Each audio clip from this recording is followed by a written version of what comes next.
Good morning, everyone. Welcome to another episode of Dink Master Fishing. Well, today I was going to go out to Tender Rock, but unfortunately they had a pipe burst or something, flooded the road out, so we can't get over there. So we shot over this other lake here in Lakeland. I'm out here with my boys Terrence and my other son Zach. And so we're headed over to this other lake today. And on today's episode, I'm going to talk a little bit about fall transitions and what baits that I'll be throwing down here in Florida. It's a little windy today. We've got an overcast, so we'll get into what kind of baits we're going to use here in just a second. Let me get the boat in position, guys, and I'll be right back with you.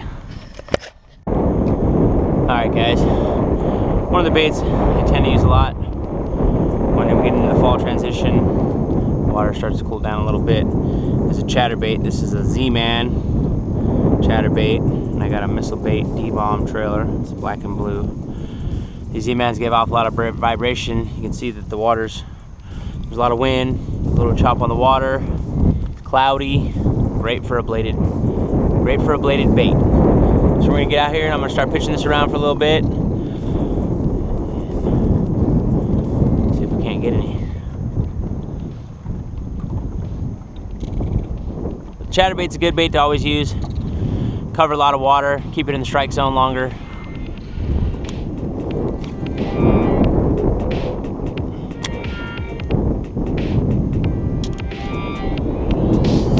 Got one. Oh, I had a good bite. That was a good bite. Wow. That chatterbait's good. Bladed. Water's cooling down. Yeah, that was a good bite.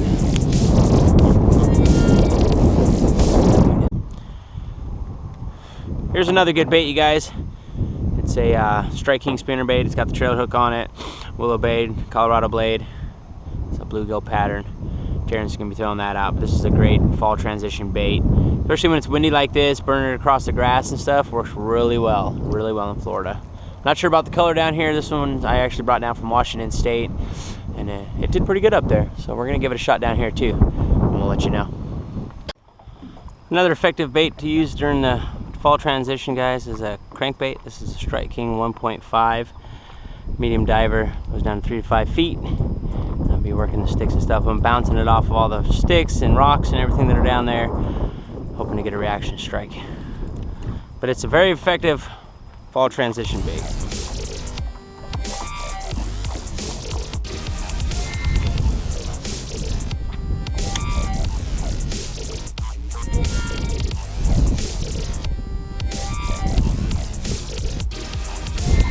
Got one. Yep. One, two.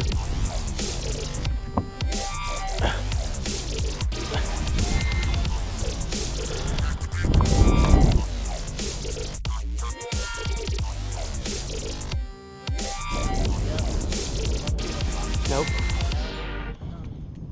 What is that? Mudfish. Yeah. It's a bowfin. Big one. That thing's awesome.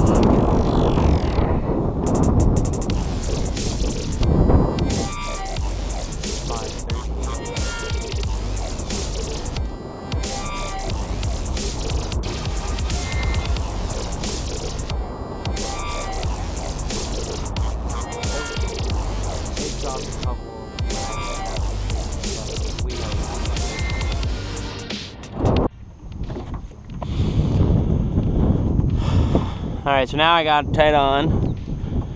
This is a Gambler, I think a Big Easy or something. Big 10-inch ribbon tail, June bug colored worm. Got a little 16th ounce weight on there.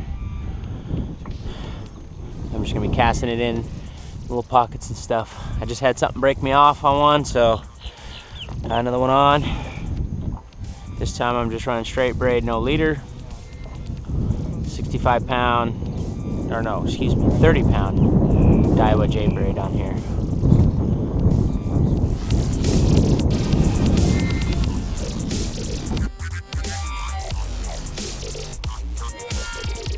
You got one?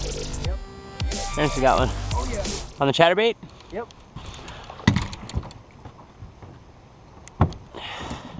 Good job, buddy. Finally got one on the boat. Right here. There you go. Let your line out. Nice. Get the release on him.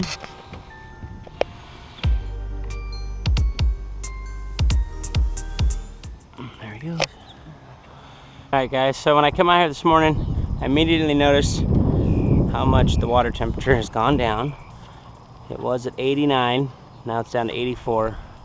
The weather's been changing, which immediately leads me to believe to start using reaction baits. It's going to push the fish up higher in the water column as they move into that fall transition. So it gets me thinking about my baits, like I was talking about earlier. I always throw in a worm, any kind of ribbon tail worm, zoom trick worm, whatever. I'm always have them on the Vector 3/0 and 5/0 worm hooks. I'm always throwing a chatterbait. I'm usually throwing a jerk bait. I left that box at home today, so I don't have them. And I'm always throwing flukes. And Zach's over there, he's got a fluke on a 4/0 EWG Vector hooks. But anytime the water is super hot and it cools down, it pushes them up for that fall transition. You'll find them around docks, be higher up in the water column, points. Probably not so far back in here, but we need to get out of the wind. That way I could talk to you guys a little bit. But it'll push them up like on the points there, and it brings them up out of that higher from the middle and start to feed. And usually fall transition is a really good time. It's still a little early here in Florida for fall yet, but it still seems to apply when the water temperature starts to go down.